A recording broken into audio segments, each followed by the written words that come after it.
You are now listening to Oversaturated, the podcast, hosted by Johnnie and Ralph. Now let's get it.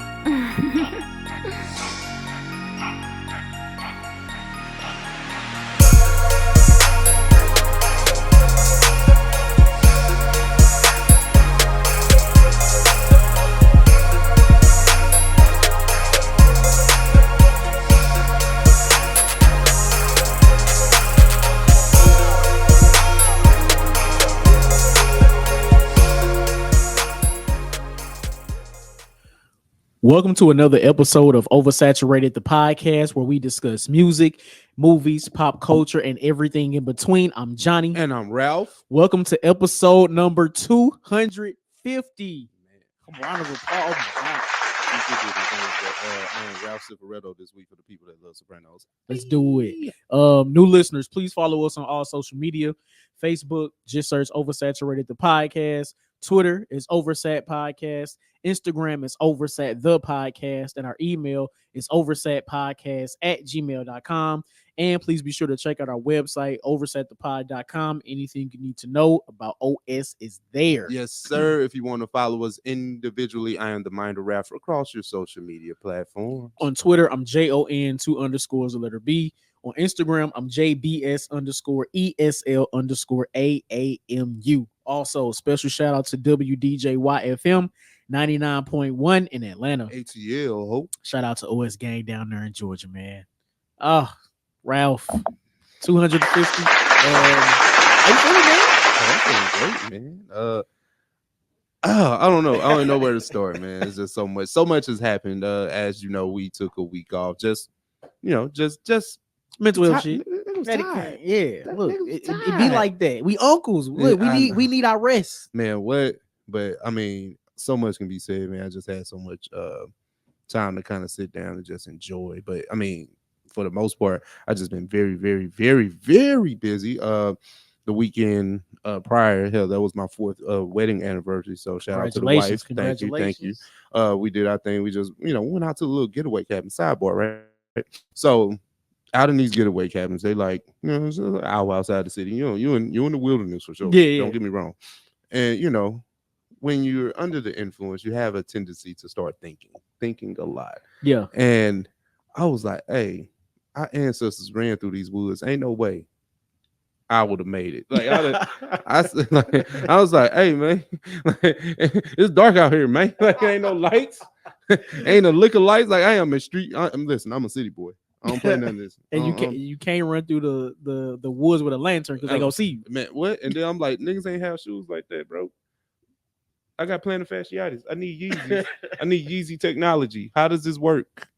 Gotta be comfortable. Man, what? So they would have left me. I thought about that. I was like, I would have got left. So when y'all niggas say I am not my ancestors, you are right. That's fact. That is me. That's I am fact. not my ancestors because I get 3 hots in the cot here. I'm gonna just stay until Lincoln write the paper. You think you think they just would have told you not to come? Yeah. Like don't even don't invite it. Ralph. He complains too much. He gonna be out here complaining about if his silverware clean and stuff like that. Feet hurt, and you know what I'm saying? You know what? You want to soft motherfucker. He want to stop every quarter mile. Like SOL capital T. That would have been me. I'd stay. I'm like, you know what? Lincoln gonna sign that paper one day, ain't he? That's crazy. Damn, that's funny. That's funny. But I mean, I feel you. You got it. Oh no, man.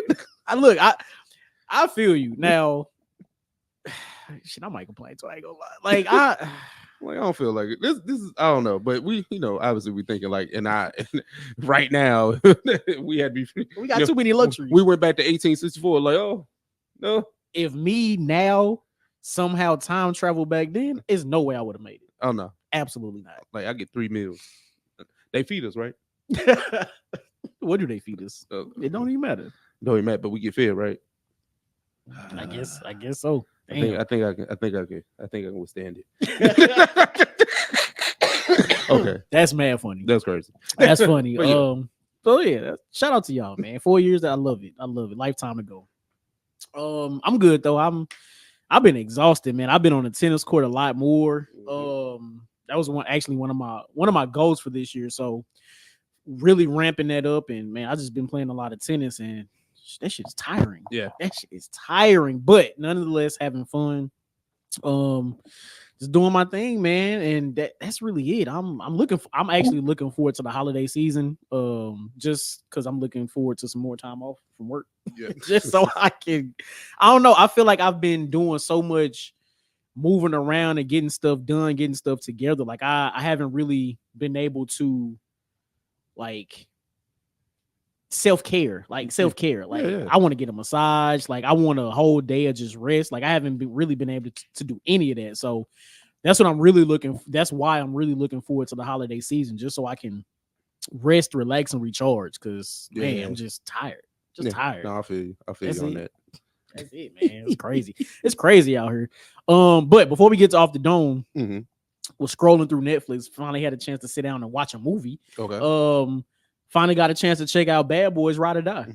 What's so interesting? I thought you went to the movies to see that. I did not. Okay. So I wanted to, but Okay. whenever it came out, just it just didn't happen. Yeah. I got you. But so what you think? So first of all, I really enjoyed it. Okay. Exponentially better than 3. Not gonna lie to you. But I enjoyed the story as a whole, right? Yeah. Everything was great. But did you notice like the somewhat supernatural aspect of it? It was a lot of like Will Smith. We know Will Smith is a super nigga, and we understand that. But okay, man, what's going on here, bro? Like, what we doing there? I mean, I think just from the franchise itself, I guess it kind of makes sense for Will Smith's character to, as he's getting older, have panic attacks in certain situations because he's been on go for so long. It's like he's getting older. He finally got married. He got something to really like live for. Got a lot to lose. So I get that. But Martin Lawrence's character, like him having the near-death experience and the captain saying it's not your time yet, like it's cool. I get that because it happens. It happens. Yeah, absolutely. But this whole we were we're soulmates and you were a donkey in one. So well, I mean, that's what people loved about too. Because Martin was doing all this soul searching stuff in too. Remember that was supposed to be like, oh, I'm questioning our friendship and our relationship, our brotherhood, and all that. And yes, that was pretty much what 2 was. And I feel like this is that on like steroids because it was like the theme throughout the movie, like the plot was kind of driven by that, right? And again, I enjoyed it, but it was just I don't know. It was almost kind of odd, but I liked how it weaved into the plot of the film. Yeah. And if they really want to like continue the franchise, I feel like they can do that based off of. Oh no, they're going. They're going. And I think they should. I really think they should. But no, I enjoy it. I mean, I think I came here and told you I like the movie. I think it's a solid plot. 2 and 3 are just outrageous to me. Like, but if you're talking about a good cop story, like the story, goddamn, like we got all this shoot 'em up, bang bang, and all the we getting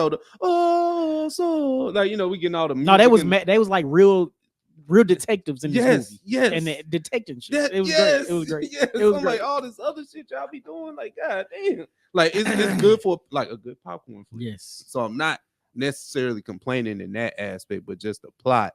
This is a great plot because it's like it gets back to the essence of what it feels like Bad Boys was. Right. Because the first one is so iconic and the story is good. Yeah. Indeed. So I enjoyed that. So rank them now. Of course. I mean, you can't bring it up. Like, come on now. I know. Well, we know what 4 is. All right. 4 is 3. Yeah, okay. Okay. Okay, I'll go 1, 4, 2, 3. I go 1, 4, 2, 3. Okay. And I have my gripes about 2 because I'm like that shit was just so fucking over the top. But definitely, you know what? I hate when we agree, but I'm gonna agree with your ranking because it makes sense. Like 1, 4, 2, and 3. Because 2 is just, hey, come on, man. It's a good time though, but just that's the real just action popcorn flick because it ain't nothing but just explosions and women. Johnny Tapia, I will sever your head. Just like, come on, like we doing this with the rats in the kitchen. Like, it was a lot. It was a lot going on. It was a lot going on. That's crazy. That's crazy. But what we doing, man? Off the dome. Off the dome. I got one. It's funny. It's gonna tie all the way back into what we just talked about. Okay. Movies usually are like sometimes you get a movie that's just so perfect the first time around. You get a sequel because things happen. Hollywood go Hollywood. True. So give me an unnecessary sequel. Okay, I'm sorry, but this is really low hanging fruit here. Mhm. I ain't even see the sequel or not, and it's still the Mhm. right answer. The Joker, Uh, low hanging fruit, right? uh, Give me yours. Let me try to find another one. I was gonna say The Hangover. Oh, Hangover 2 and 3 were totally unnecessary.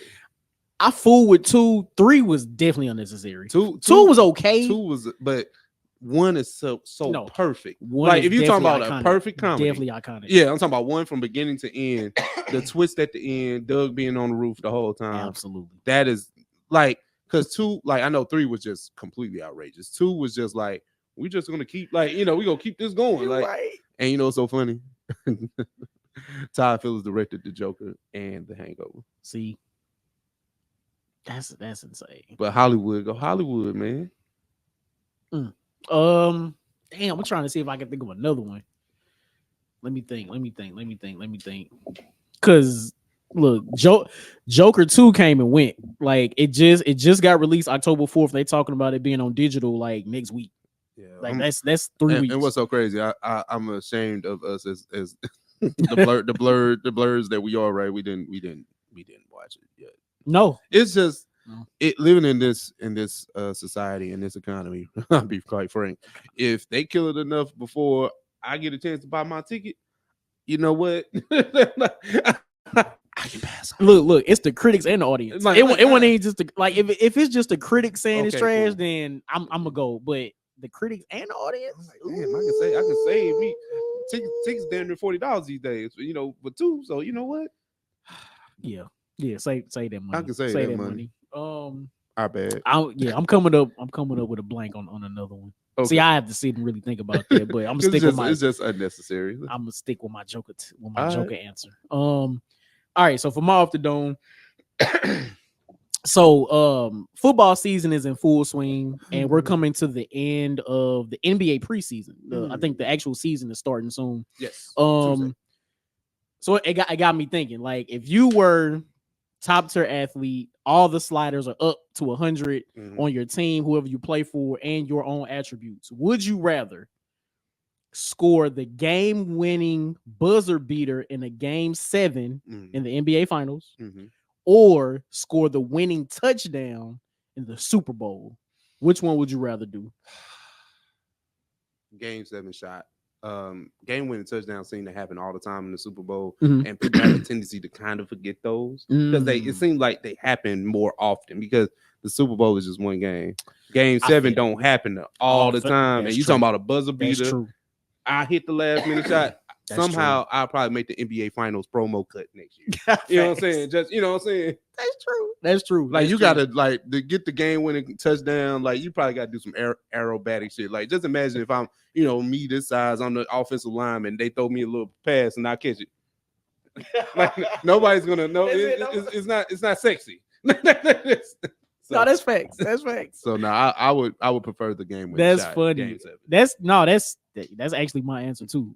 I have a thing, right? Like being able to take a shot like one-on-one with somebody, right? In basketball, and literally all the eyes are on you this one shot. Like I remember the shot Kawhi Leonard hit. It was like NBA playoff games, and it like banked off 3 times. Like that's like you said, that's appealing. That's entertainment, right? Yep. I would love to do something like that in a game 7 for the championship. We love buzzer beaters. I think buzzer beaters are kind of like a thing. You know what I'm saying? So people would prefer to see those. Oh, absolutely, absolutely. So yeah, I'm definitely going with the quick 3 for the game winner in a game. Nah, that's crazy. Yeah, exactly. Absolutely. So now, people, that was off the dome. Give me one unnecessary sequel. Yep. And then would you rather hit a game-winning shot in the NBA Finals or score a winning touchdown in the Super Bowl? Let us know. OS Gang, what's happening, family and kin folk? We got a lot of topics to get through. We gonna run through them. Trust me, you know how we give it up. But first things first, let's start at the top, man. I like to start here. Tyler, the Creator, came out with a new album promo. Album is coming on October 28th. Yes. Johnny, your man's. You're back. hopefully I'm pronouncing this correct, but Chromakopia, Yeah, Chromakopia, something like I wasn't even that. trying. Listen, trying. man. Like Ralph said, fire promo. Oh yeah. Nobody, I didn't know this was coming. I don't think anybody knew this was coming. Promo is basically a bunch of people lined up in mass and they're marching into this shipping container with the album title on the side. It's green. Then they blow it up. He blows it up. Dope visuals. Even the song that was playing during the promo was fire, which I'm assuming is some song on the album, potentially intro. I don't know. But it's interesting because a lot of people have takes and trying to deep dive and dissect things. So a lot of people were saying that the individuals that were in line in the mask that walked into the container or possibly the features on the album. And I thought maybe, that's a sound dope. Like that would be cool. It's cool. So I don't know. So what you think about the promo? I mean, the promo itself, cinematic. It was amazing. Yeah. Like I don't be, I don't be thinking that deep. Think that deep? I don't be think, I try to think deep, but not like come on, the features. Like, that's crazy. And then that was a lot of features for a Tyler album. Also true. So we'll just have to wait on the album. Yeah, right. To kind of do that. But it's Tyler creative, man. So it's just like, even I would have my, my reservations, but now it's just like, no, Tyler's Tyler. And this shows that, I can drop this or album promotion in a short amount of time and people are galvanizing around it. People want to see more, call me if you get lost, coming off of the heels of that. It's dope to see. So, you think Tyler got it? You think there's another one? If I'm being honest, I try not to get too excited because, expectations be high and it don't meet it. But the album run that he's on, starting with Flower Boy, it was Flower Boy, Igor. Oh, I think you missed one. Did I miss one? And that's me saying this. I think because something happened after Flower Boy, didn't it? That's what I thought. It wasn't Flower Boy then Igor, right? It was something else, right? I think it was because he did not win a Grammy for Flower Boy, but ended up winning for Igor in the best rap category, even though it wasn't a rap album. Yeah.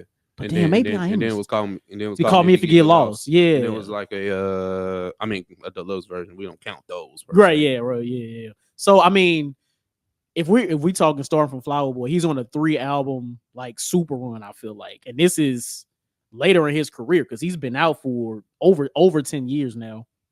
So just going off his track record, I would say that this is another one. And the one thing that we've mentioned before about great artists, right? Every time they drop, they reinvent themselves. The music gets more experimental, whether for better or worse, but they always reinvent themselves. And Tyler is the epitome of that in his career. Every album is a different persona, it's a different sound, and it looks like we're getting more of the same with this new album coming out. So I don't really know what to expect because maybe he could go back to what he did on Igor, which is more of a popish, alternative-ish sounding album versus Call Me If You Get Lost, which is more rap, pretty much a pure rap album, right? So I don't know what type of Tyler we're getting here, but as I love him as an artist, so I'm definitely anticipating this. Yeah. Definitely. So does this cement Tyler as a superstar now? You know what's crazy? I knew we were going to bring that question up. No, I was gonna do it. And it's for whatever reason, I feel like Tyler is on the cusp. He's on if this is the superstar line, he's literally the big toe is about to touch it. But I don't know in my brain. I don't know what puts him over that because I can't think of any other artist currently that we don't already deem a superstar that's even close. That's as close as him to crossing that threshold. Honestly, I think it's so funny for you to be a super fan of him. You're not giving him enough credit, and I'm on the outside of it. And I think he is. And I don't know. I feel somehow I still feel like he doesn't get the type of respect he deserves as an artist, and maybe that's where my brain is. They're never gonna listen. The GOATs don't get the respect they deserve. So you think Tyler go get it? Listen, because I can list Tyler's in every room that you think he should be in. Fashion, he's over there. The album run, he's a Grammy Award winner. Look, the album promotions literally have money behind them. You seen the reaction he got at the pop out. Yes, sir. So yes, sir. And then you went to see him on tour. I The did. tour. The tour was fire. Tour was fire. So superstar. Listen, and then he got his own festival. He does have his own festival. Cam Flogner. Yes, sir. Yeah, and he brought out Drake. So I'm just saying. I mean, they booed him, but that's still funny. It's funny. It's funny. Listen, I'm just it's saying. funny. It's funny. I mean, look, hell, do I think he's a superstar? Absolutely. Okay. But just in the culture, in I mean, he got songs that get played on the radio. The kids love him. I don't know what else we got to do here. I agree. I just, for whatever reason, I guess public perception or whatever I see, and maybe I don't see the other side. I don't know, but it seems as if he's not being embraced as the superstar that he is, and maybe that's just me not seeing it. I don't know. Yeah, it's me. I think that's possible. I mean, because we can know people to be great artists, and they just people.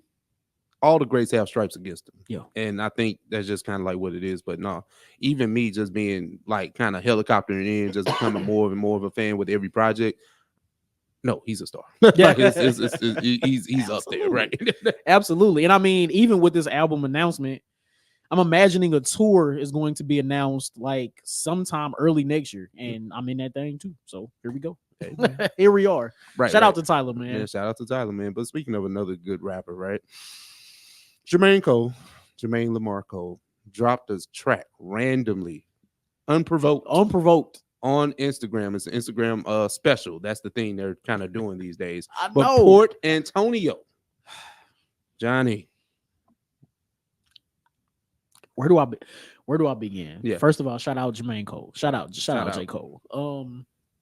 With everything that's been going on this year regarding Big 3 talk and all of this kind of stuff, it's great to see or great to hear that J. Cole hasn't lost a step when it comes to rapping. Yep. So I'm gonna start with that, because the whole entire track is elite level of rapping that we know J. Cole to do. Yep. So that's where we begin. Amazing track, amazing song, amazing storytelling, amazing wordplay, amazing everything. Yep. But it's some BS in there. It's some bullshit in there.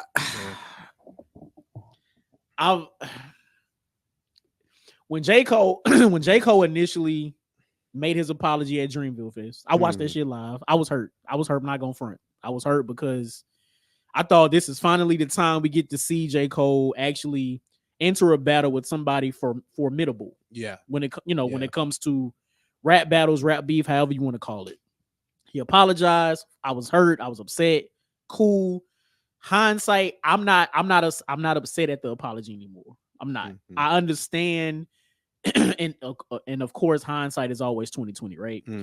Seeing the levels that Kendrick and Drake went through as far as saying things on these diss tracks, I understand why J. Cole did not want any parts. Cool. I'm cool with that. Okay.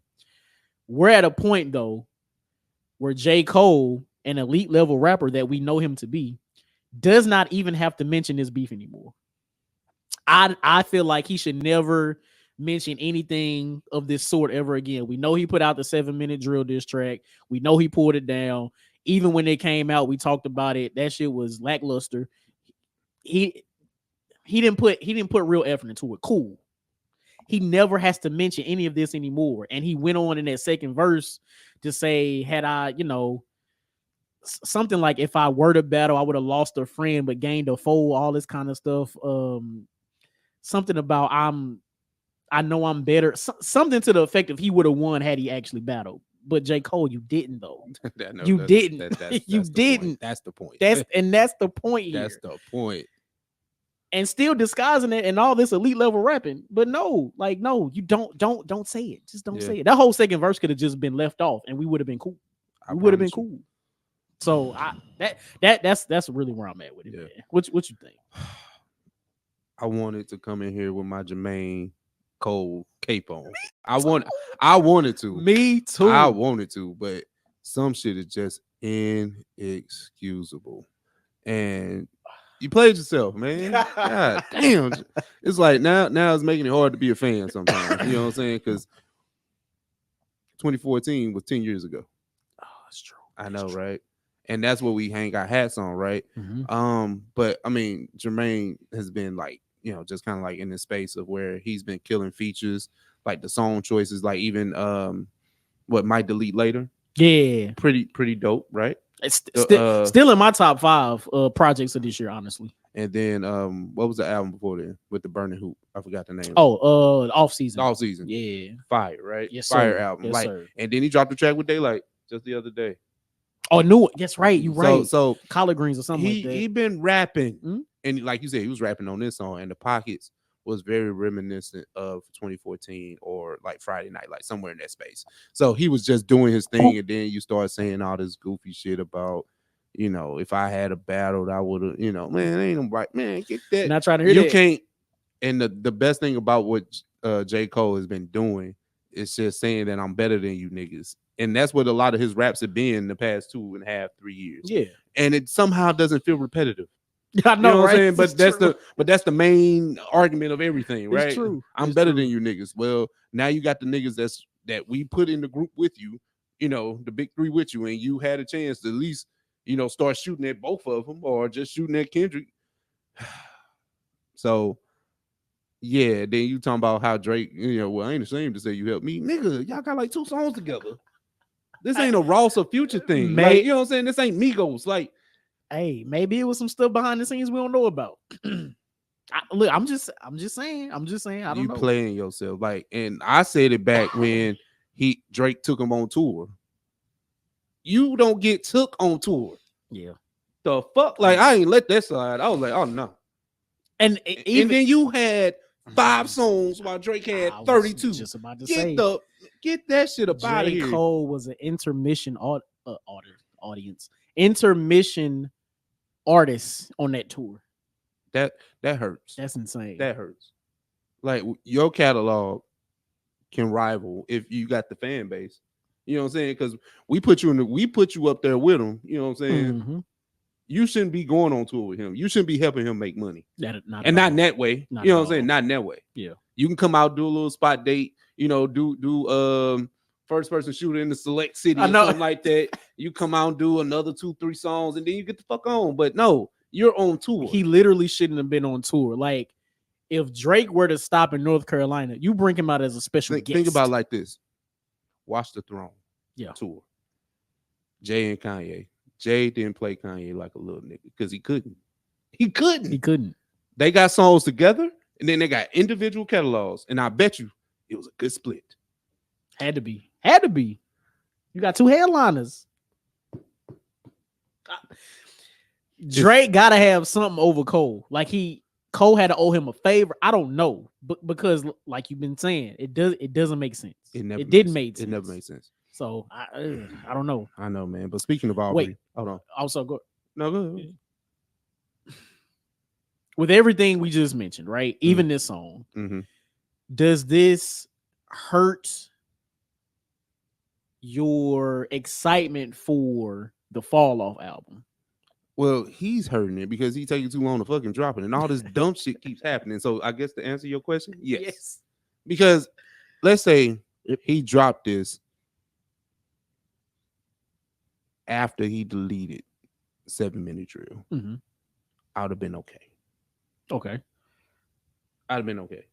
Because you ain't, like you said, he didn't have to mention any of this. He didn't. And then you went back into being quiet. You could just drop if the all season is, if the fall off is ready, drop it. You're right. Because we know at this point in this conjunction, all J. Cole do is go rap. He ain't trying to make nothing for the radio because hell, wasn't nothing off the all season was on the radio, was it? I don't think so. Not to my knowledge. I doubt maybe the song with Lil Baby, but again, I'm not sure. I don't think so. Okay. So let's just say no radio play from that. Well, what you waiting on? Right. You know what I'm saying? You ain't waiting on radio plays. You can do this, and if you was waiting on the dust to settle, all right, cool. But you didn't have to drop Port Antonio then. I know. So yeah, and I do agree that this track hurts. Like it hurts the excitement for the album because he went back to talking about the rap beef that he bowed out gracefully from. Like it shouldn't be no mention of that on this album whenever it does come out. But it's gonna hurt because like we've gotten so much introspection, and then introspective J.Cole, like he did that on what's the album after 2014 with Folding Clothes and Neighbors? For Your Eyes Only. For Your Eyes Only. He went that route. Yep. We didn't like it. That's also true. What's gonna happen if he can't come out and tell niggas that he's better than them while he's rapping? You know what I'm saying? Like, you know what I'm saying? Like, so that's where it gets hazy for me. Yeah. But you know, I'm still a fan. But I'm gonna click play, but I ain't excited. Yeah, the facts. You gotta go straight out the gate. Just he could have dropped this song without the second verse, then dropped the album like a week later. I promise. And then it would have been straight. We'd have been straight. Yeah. But here we are. But yeah. But speaking of Aubrey, because we were just talking about him, he was on stage calling out fake friends. Johnny, we're here again with another light-skinned rapper doing the absolute most. I don't know. I wouldn't say absolute most, but Johnny, what do you say? What do you have to say about Drake's most recent on-stage rant? I think we're finally seeing, and I hope I say this the way that I'm thinking it, right? Yeah. But I think we're finally seeing. Well, first Drake for the person that he is, right? Yeah. Drake has been running hip hop, running pop 15-ish years. Yes. Cool. Money out the wazoo. He signed the $500 million deal a couple years ago. Yeah. People want a piece of Drake's atmosphere. They want to be around. They want to be seen with him. They want to take pictures with him. All that. Yeah. I feel like that's been only because of his status in entertainment. Of course. And now that Kendrick has seemingly, I guess, pulled the wool or retracted the wool over everybody's eyes, the rose-colored glasses and all that kind of yeah.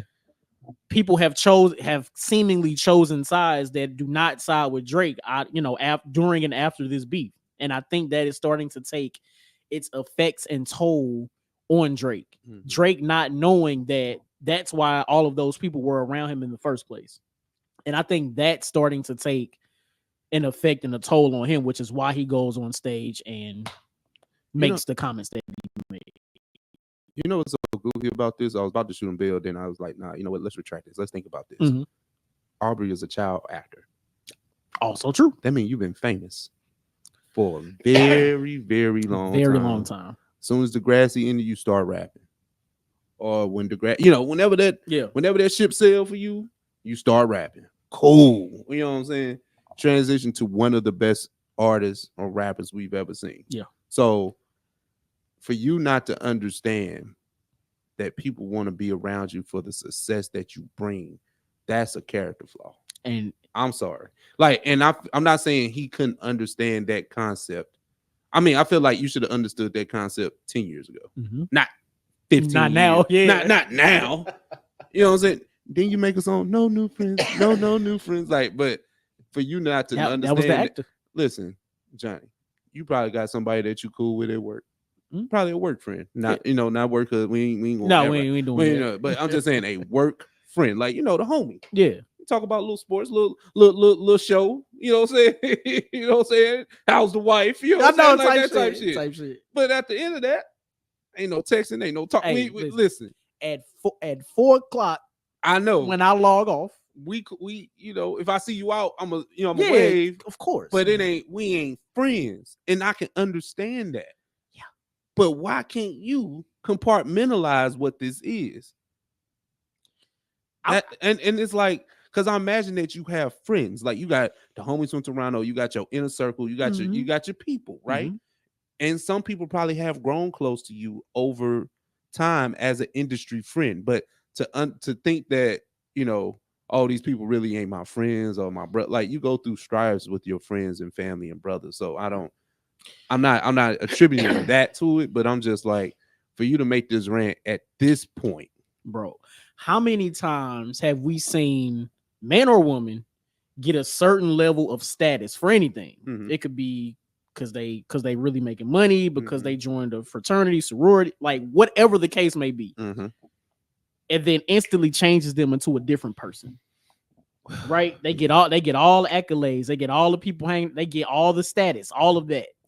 That's exactly what I feel like this is exactly what we're seeing from Drake. What we've seen from Drake his entire career. Well, if you had no new friends when you made that song with DJ Khaled back in 2015, we shouldn't be having this conversation in 2024. We shouldn't. Listen. We shouldn't. But I'm just going off of, and then that's always been the theme and throughout the weave. I mean, if you listen to Drake's music, that's always been it. So I can't, like, what are you talking about? Like, unless you had a falling out with like Wayne or something, or like, who are you talking? Like, I mean, listen. And even if he put a did, name that's on probably it. his fault. Put a name on it.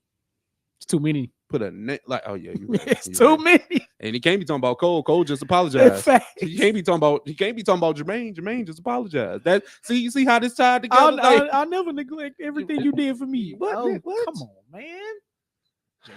Cole. I ain't mad at a good bromance, because you know what I'm saying. I know it's all in good love. You know what I'm saying. Y'all homophobic, but it's just, like, come on, fam. Oh my god. Come on, I don't know. Help me. I feel it's just a lot of layers that we aren't privy to that I feel like is going on behind the scenes. Well, of course. And now I will give him grace in that. Like, now, if I'm the hottest thing in the world, at least in the rap pop space, somewhere in that space, and people constantly want to use me or just like kind of come at me for friendships, I feel like, I mean, yeah, that can get annoying. You know what I'm saying? But like you said, you made a song 9 years ago called No New Friends. Like, I'm gonna keep saying that. And I feel like you should know that. But he can't have good friends because all these burrettes and shit he putting in his head at his big age. Like, hey, listen, I got long hair too, but my boy, that ain't it. Midlife crisis. That's what exactly. And I don't want to put that on him because he around our age. I don't want to call this midlife, but still. No, it's midlife. Dang. And the reason I say that is because, like, it's just mid-career crisis. He been out so long, he's never taken breaks. Yeah. And that was the thing about Drake. We even said, like, maybe you should just kind of fall back. And it's okay to fall back because I feel like his place is so cemented. He can come back out and do 2-hour shows. It's not gonna hurt anything, right? Because he has the catalog. He has the catalog to prove. He turned down the Super Bowl. Why you think he can't, take a break? Like, it's like, you're hot enough to turn down the Super Bowl, you can take a break. And that's the thing. He said himself after the first leg of the It's a Blur tour that he was going to take a break, and he didn't. He didn't. She got to now. Man, he got to now. He has to. But speaking of another delusional light-skinned rapper, our guy, Joseph Budden. Joseph Budden says that he has a better mixtape catalog than none other than Lil Wayne and 50 Cent. Johnny, what do you think? Okay. Did I laugh when I heard this? Yes, I did. I'm not gonna front. But what we not gonna do is act like Joe Budden don't have a fire mixtape catalog. That's for all the listeners out there that like to make jokes about Joe Budden's rapping career. So that's what we're gonna do first. We're gonna say that first of all. Mood Music is an amazing series of mixtapes. So let's throw that out there. Now, with that said, all right. with that being said, I have to preface. I always have to preface. Give the disclaimer, whatever you want to say. Yeah. Let's just start with Wayne. Lil Wayne has quite a few fire mixtape series. Like, where do I even begin there? Like, we're not talking about one mixtape series that's fire. We're talking multiple mixtape series. So we talking what? The Drought? Yeah. Come on, say the Big Joker. Stop playing. Don't spare him because he did this to himself. Listen, man. Johnny. Well, he has the Gangsta Grills. Yes. Dedication. The 1 and 2 can wipe out a lot of niggas. I don't know. I understand the squads. and I understand. I understand. As a rapper, you have to say that your shit is fire and better than everybody. I get it. Cool. But Come on. Now, if we talk about 50, like what do you think about Joe against 50 mixtape? Well, the only thing is now 50 has been put on Mount Rushmore, so it's like that's where you can't really argue. Now, if he wanted to say his shit was better than Fabulous, all right, we might be able to talk. And I don't think it's better than there's not a competition. There is no competition in the Soul Tape, so I'm gonna just say that out loud. But I mean, it's a conversation to be had. Yeah. The only reason I won't put it because 50, I wouldn't say Jeezy or Future. I wouldn't say none of them. Like Joe, you down the pecking order, my boy. But I think because 50 revolutionized what mixtapes were. Yeah. He was just hot. He was just power of a dollar, man. Got him there. But I'm not well versed enough in 50 Cent's mixtape catalog to really speak on it. But if the consensus is that he's a great mixtape artist, I won't be the one to kind of go counteract that if I'm not versed in it. Yeah. So it's like, okay, y'all said it, but I know who ain't. Like, look, nobody has a mix. Like, nobody says mixtape anybody else. Mixtape Wayne. It's like mixtape Weezy. Like facts. That is a literal. Like that's his moniker. Right. Like it's true. It's true. Hell, Joe might not even have a better mixtape catalog than J.Cole. Like he don't. See, that's what I'm saying. Like he don't. Joe, we fuck with you, bro. We fuck with you heavy. New music is fire, but come on, man. Like, listen, it ain't better than Drake's. Listen, it's like now you making us do this. Now we gotta actually like talk through it and think about it, right? It's like it ain't Future. Future might be the only one that can have a conversation with Wayne because people that love Future's mixtapes are that deep in it. And a lot of Future's like some of his hits have come from mixtapes. Yeah. Gucci can't rap with Joe. I definitely know that. I hear you, but and you making me say No, we ain't doing that to Goo. Fuck you talking about? Absolutely not. We done named at least 7. We done named 10 people. 10.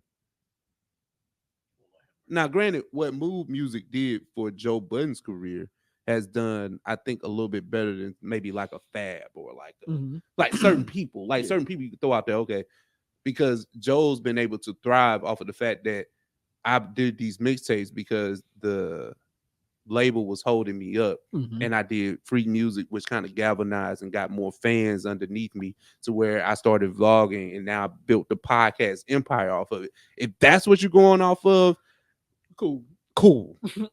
Because a lot of these conversations that we're having about the mixtape catalog is not even just about the music itself. We talking about the impact, what it did for their career going forward. Like, you know what I'm saying? Like that thing. Absolutely. That's why nobody's touching Lil Wayne. That's why nobody's touching Wayne. Because it's like it has all the intangibles that you need to talk about it being classic mixtapes. You know what I'm saying? Like the impact, the fact that it's still replayable right now. Like, you know what I'm saying? Like, it's so many ways you go with that. What he did for his career as a rapper. It's all facts. Because honestly, if it don't start with the Squad mixtapes, we ain't really talking about Wayne because he was held up with Cash Money and all that shit. Like he was just trying to show people that he can rap outside of what the Hot Boys because they left. Right. So that's where the Squads came from. Then it picked up. Crazy. Stop. Crazy. Joe. Joe, we love you, bro, but come on, man.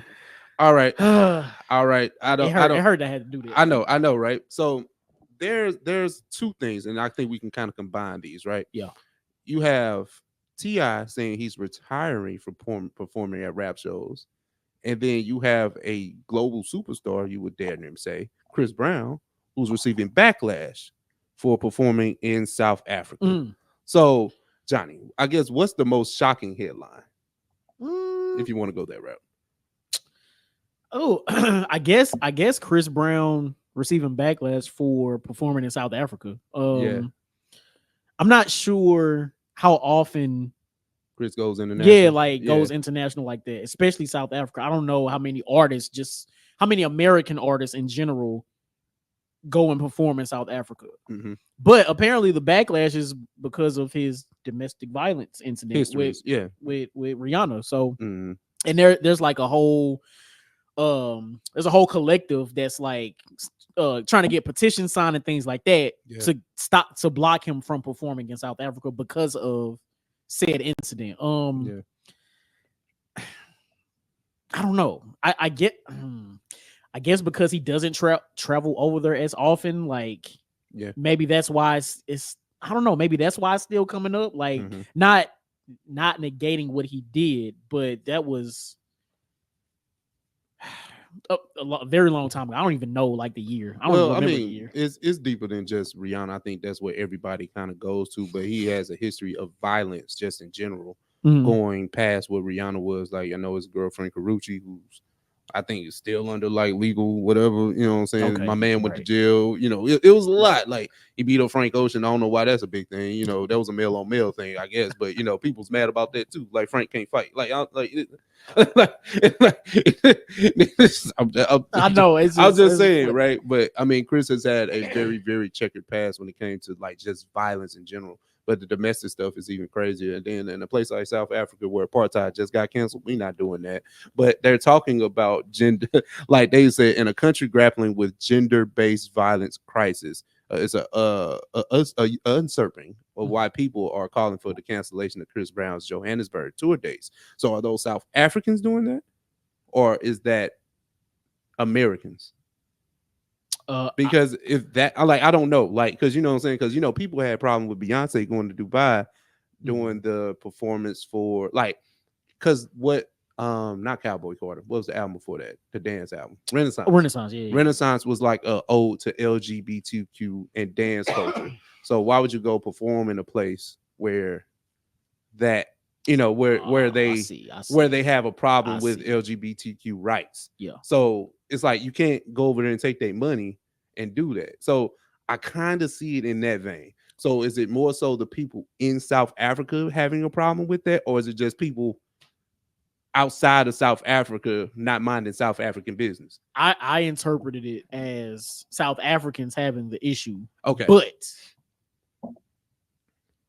what you're saying does make sense because with and I didn't know this, with South Africa having so many issues with Gender violence. Gender, you know, intergender violence.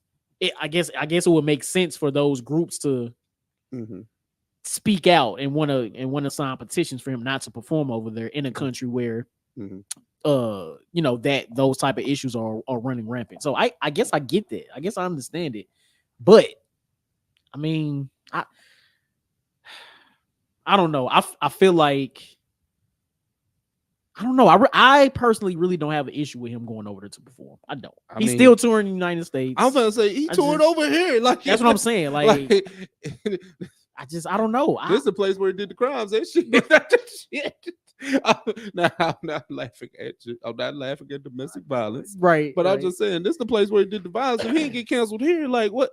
Now, I don't know. We do this song and dance with Chris Brown every other day. There are people that really do not like Chris Brown. And I totally understand that. The industry tried to get rid of him. They tried to replace him. Somehow he rose from the ashes like a phoenix and kept going. Right. So I really don't. I don't know. I enjoy Chris Brown's music. I've always said I was a fan of it. Do I think what he did was right? Absolutely fucking not. But I mean, me listening to his music is an endorsement of that. Yeah. In a way, okay, because you can't separate it. Yeah. Because he's still an R&B artist to his extent. He's still singing about love. So, you know, how can I listen to this guy knowing that he beats his women? Right. Yeah. Listen, the man has still been on tour since then. Did those violent incidents, did they hurt his career? Yes, absolutely. Especially around the time that those incidents happened. I get it. Yeah. But he kept going. He kept going. Literally kept going. And I mean, listen, we saw the cancellation in real time. Yeah. Like the record labels wasn't pushing this record. Like he has a whole album that nobody really cares about called Graffiti. Because that was right around the time that the Rihanna. Vaguely remember that. Yeah. Exactly. It had what Crawl and I Can Transform. Wow. That was that album. Wow. So, but Chris had to bounce back from that. And he did. And I mean, listen, I'm not telling nobody how to feel, but I just know that Chris has shown a story of resilience. And I know that I don't know. It's like, it's hard to tell people to give somebody grace because if he's already on your shit list, he's on your shit list. Facts. So now I get it. Yeah, and I'm not telling you to take them off either. Yeah, exactly. Look, your feelings, they're valid. Cool. Exactly. I'm saying he's still touring. I've been to one of the concerts since then, and it was great. And he's still sold out, and he's still a damn near permanent fixture in the industry because he might do more songs than Drake and Tupac. Like he on every new R&B chick song, and that's the other thing too. Like a lot of R&B girls do songs with him. Yeah, knowing what the game is. It was like, but does Chris Brown have the true stimulus package? Pause. Because that was crazy. Shit, but potentially. Yeah, because it's like a Chris Brown verse. At least get your song on the playlist. Facts. And knowing that's just how the game works. Facts. So if I'm a new R&B girl, yeah, do a song with Chris Brown. R&B Stimulus. All right. Yeah. Say this. Hey yo. is that the title? R&B Stimulus? I think so. Oh, okay. I think so. Hey man, let's get on out of here, man. Blurred segment. We just all get into the Agatha Penguin stuff, man. Fuck it. We hear that. Right. I'll start with the low-hanging fruit. Agatha. It was Agatha all along. Episode where we on 5 now? I think so. Johnny. Listen. I'll take the lead on this. No, go for it. I ain't gonna hold you. This is the first time that the episode was like, hey, yo, my G, like, what is we doing? Like, and I've been riding tough for this show. Just saying this is a good time. Hey, Johnny, you don't know what you're talking about, bro. This is a great show. This is Charmed on steroids. Nigga, it's up. That's funny. But this was, and I'll say this, it wasn't like it was just like, we doing too much trying to, for this to be 9 episodes, everybody gets a backstory episode. Like, I'm getting tired of that. It's like, it's very cookie cutter, very wash, rinse, and repeat. Mm-hmm. Because it's like, okay, we gonna make sure our girl get her episode. We gonna make sure this witch get her episode. Now we got to see what Billy and how Billy got here and all that. I'm like, God, shit, man. So this is the first time I was like, yo, spare me, please. You know what's crazy? Mm-hmm. See, this is why I love this shit. Because now I feel the opposite. Oh, that's crazy. I know. That's crazy. So I'm almost in agreement with you about how each character getting their own backstory, right? And that's like it's filler for each episode. But it all leads to this most recent episode where it's confirmed that this is Billy Maximoff, because in that episode he encountered each of those other witches that were in the coven. Yeah. And I think you kind of needed those backstories to really make sense of what happened to Billy and how he actually became to be in that teenager's body. Yeah. And so like watching all the other episodes, because I actually rewatched all of them, I think. Okay. And now it's starting to hit. Okay. Second time around, all right, cool. I'm rolling. That happens. Rolling. That happens. I'm rolling with the season, right? Like I'm actually enjoying it now. Okay. So I'm here. Okay. So rewatching those episodes leading up to the episode where Billy is confirmed, it's like, okay, all of these dots are connecting now, and it's starting to really make sense. Now, did you really need all of those filler episodes before revealing Billy? I don't think so. But I see what they tried to do. Yeah. I see what they tried. It's like, but we didn't have to get 9 episodes of that. You know what I'm saying? Like burning money. Right. Because Agatha is clearly the star of the show. But I know we got to flush out this world, make it make sense. We trying to do supernatural stuff. We doing witch stuff. We doing, we trying to get this Young Avengers clearly popping, because Marvel ain't nothing but trailers for the new shit that's coming. And that's where my point is for this season now. Mm-hmm. Now they've showed their hand, because yes, this is Agatha all along. Agatha is the main character, but this whole series, or this season, is really to set up Billy and Tommy Maximoff, because Billy is really on the witch's road to find his brother.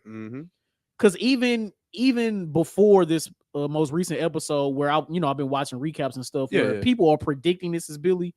In my brain, okay, if this is Billy, where's the brother? Because if somehow Billy's soul, which really wasn't real anyway, if his soul ended up in this kid, right? if this soul ended up in this kid, where's the other one? Because it was 2 of them. Yeah, and it's just like how Billy just choose, like, hey, you know what? The Jewish kid. Yeah, let me find him. I don't know. I don't know. I don't know. I mean, I hear what you're saying, but I guess because I'm so disappointed, and I'm not saying that obviously the reveals at the end make the episode better. Yeah, But the episode itself, I'm like, man, hey man, we had to know his backstory. I guess, man, That's so. they could have did a quick flashback. We ain't have to do So it. I mean, well, maybe not for Billy because it seems like he's so pivotal to this story. Yeah. But the rest, like, hey man, you could have. Lois, and what it seems like, this is not even Agatha's story. This is really Billy's story, is what it seemed like. It's always a trailer. That's crazy For somebody else, crazy. And that's what's crazy because now it gives way for the Young Avengers. It gives way for Wanda to come back because we know she didn't die in Multiverse of Madness. So it's kind of like, there we go. There we go. But we'll be here again next week to talk about episode 5, I think, or 6. Six. Yeah. Okay. Oh, the creme de la creme. Talk about it. Oh my God, Penguin, Johnny. You know what's crazy? Episode 4. You know what's crazy? Yeah. This is the same type of episode as Agatha, but this shit was way better. No, this shit was way better. Hey, listen. Okay, I think we said this, and I will belabor the point. Yeah. This is how you do a side mission. Like, this is how you do a side mission. Man. Because they, honestly, I don't think they really missed on the episode yet. To me, they haven't. They cooking. That's why I'm watching The Sopranos right now. Because it's like, shit, this shit, it's void of action. We ain't has the Penguin shot anybody since the first episode? Like, has anybody died? Like, no, but the Penguin has almost died every episode. Man, what? Almost every fucking episode. But I mean, nah, Johnny, what you gotta say, man? We got Sophia out here, man. It was a Sophia backstory. It was a Sophia episode. That's exactly what it was. And we were introduced to Sophia, like not really knowing much about her. Like exactly. they hinted at her before. No, they hinted at her being in Arkham Asylum. Yeah. They never really hinted about her before Arkham Asylum or how she got there. Yep. Always about how she found her mom hanging and all that kind of stuff, right? All of that stuff is revealed in this episode, and the fact that they were able to weave pretty much her entire story versus what's going on present day in the episode. Come on, man. God, the fact that she's the one that figured out her dad was the one that hung her mom and was also killing the other girls from the club, like talking to the reporter. Oh my God, insane. Carmine was a true villain, man. And the fact that her dad even found out that she knew or was even looking into it was Penguin's fault.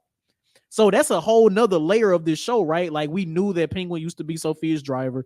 We never knew the extent of what their relationship was. Mm-hmm. But the fact that ultimately the Penguin is the reason that she was put in Arkham Asylum, the fact that she got out and Penguin, this smooth talking, weird face dude, is still talking, he's able to weasel his way into her trust again, and which led to the last episode of my man Victor saving him and leaving Sophia. Now we know why he left Sophia, because we didn't know why he left Sophia at the end. It's dope, man. This whole episode was fun. Man, what? But just knowing like how she was set up, how she literally went crazy because of just being in Arkham. Yeah, like the drugs, like all that, right? Right, because she was fine when she went in there. Yeah, having pretty much becoming more sadistic and vile because like she was put in a situation that ultimately changed her. She had to survive. So that's where this like that. I was like, dang, man, I just thought she was like that. Right. No. Her daddy made her like that. Forced. And the only reason, like, you see, like, she never got a court date. Yeah. And her brother was the only person trying to fight for her. So the only person in her corner is literally her dead brother, who Penguin shot. Yeah, exactly. Like, come on. So Oswald, if you make it out of this season, boy, he got to. But it's just like, how, fam? Like, he's going to have to end up killing her. He's going to have to. That's not somebody you let, bygones be bygones. No. Somebody got to die. I challenge you to a duel, man, my nigga. What? Like, you got to go. Penguin. Colin Farrell, man, you made me want to rewatch that gloomy ass movie now. Like, they deep in their bag. They got their whole foot in the pot. Man, I told you, shit down there, man. They cooking with all the eyes on the stove. Man, what? Like, look, that on high. listen, What? man. The oven on broil, nigga. Like shit. Microwave, air fryer, go. Man, what? They using the whole kitchen. Man, what? Man, look, shout out to them. Man, shout out to the finger, man. I can't wait for episode 5 tonight, man. We record on Sundays, but clearly, Yeah, man. we have reached the end of our docket. Johnny, what you got for him, bro? If you're on YouTube, thank you for rocking with us this long. Yes, sir. Hit that like button, hit that subscribe button, hit that notification bell, hit the comment section. Let us know about any of the topics that we discussed today. Yes, sir. And we will catch y'all next week. Now, if you're on audio, you know what time it is. OS song of the week. Song of the week. Now, let me make sure my phone is on the proper setting so I can play this song. You are now listening to Oversaturated, the podcast hosted by Johnnie and Ralph. Now let's get it.